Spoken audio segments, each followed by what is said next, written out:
Astros in the midst of a 2-game losing streak. Gasp. They lost yesterday 10-6 to the Cleveland Guardians in 10 innings. They rallied from down 5-1 after a rough start by Hunter Brown, tied things up late thanks to a Jose Altuve signature moment. But in extra innings, Josh Hader stays in for 2 innings, and he allows a grand slam. Cleveland goes on to win. Astros looking to avoid a sweep today. We got some updates on the injury front from the Houston Astros. Sean Mapes and I get a kick out of how the Astros share these injury updates with us in the Astros pregame notes that they send down to credentialed media members. Here is how they wrote things up going into last night's game. Injury updates. Below are updates on several Astros players. Right-handed pitcher Spencer Arrighetti, broken right thumb. He's in Florida, scheduled to throw a live batting practice yesterday and threw a 30-pitch side on the 4th of July. JP France, right shoulder surgery, is in Florida going through a planned deload. What the hell's that? A planned deload? Is that like... Sounds like a fun weekend activity, in my opinion. I don't Sounds like date night. His next live batting practice is scheduled for July 9th. Luis Garcia, right elbow surgery, began a rehab assignment Monday in the Florida Coast League. Christian Javier threw live batting practice on Monday. 2 innings, 35 pitches. Finally, here's Yordan Alvarez.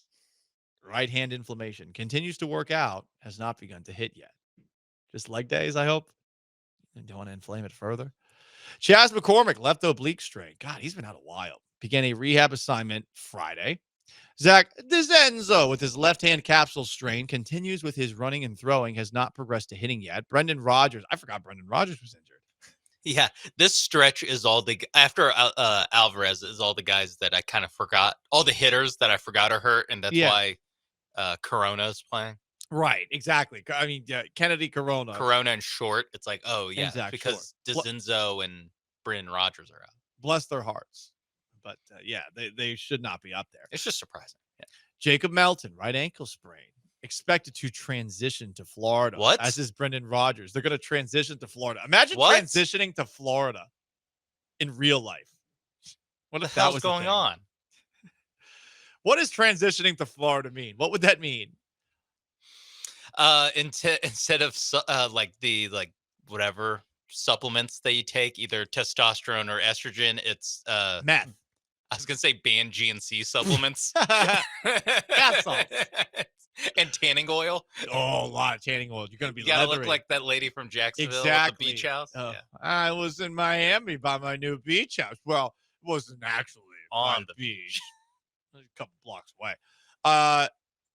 Sean Dubin, also expected to transition to Florida. This is so funny. Jeremy Pena is working out in the weight room, but no baseball activity yet with his left rib fracture. That guy's tough. Of course he's working out in the weight room. Yeah, you didn't have. That's not an update. Yeah. Look at him. He's always in the weight room. He's so jacked. Oh, my God. Yeah, we talk about Daniil Hunter. He's right up there. We're talking about Beefcake City for Houston athletes. I can say this. I'm very comfortable with my sexuality, which is undefined for many. Beefcake City. Luis Guillorme, currently going through a hitting, running, and throwing progression. Pedro Leon. Forgot about him, too. God. Continuing with this hitting and throwing progression. I mean, these are guys that should be playing for the injured players that are injured. Wild. Yeah. This lineup, or, however many guys it says, is like on par with the lineup that the Astros are actually trotting out there. Yeah. Like it is, you could make the case it's even better because you have Alvarez, if you're going to assume Alvarez is going to be normal Yordan, and Pena with the current, how he's playing before he got hurt. Like this is a really good lineup with them. And you got DeZenzo, McCormick, Rogers, Melton. Not that good. But neither of the guys the Astros are actually playing. I'm very curious to see when Yordan Alvarez is back, when Jeremy Pena is back. No real update there. So maybe Dana Brown gave us something on his visit to the Astros flagship. We do this segment once a week because Dana Brown very often overpromises and underdelivers, even though he's doing a hell of a job. Are you down with Dana Brown? Are you down with Dana B?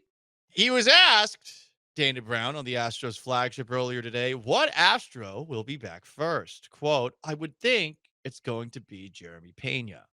We don't have a time frame. Talked to him yesterday, and he's feeling really good, doing lower body work right now. Okay, so he's not just working on the guns. He's working on the what's a good word for legs? If you got big legs. The tree trunks. The tree trunks. That's right. Thanks, Sean. Okay. Beefcake City. Yordan Alvarez. What's going on with him, Dana? It's tough to put a timeline on it.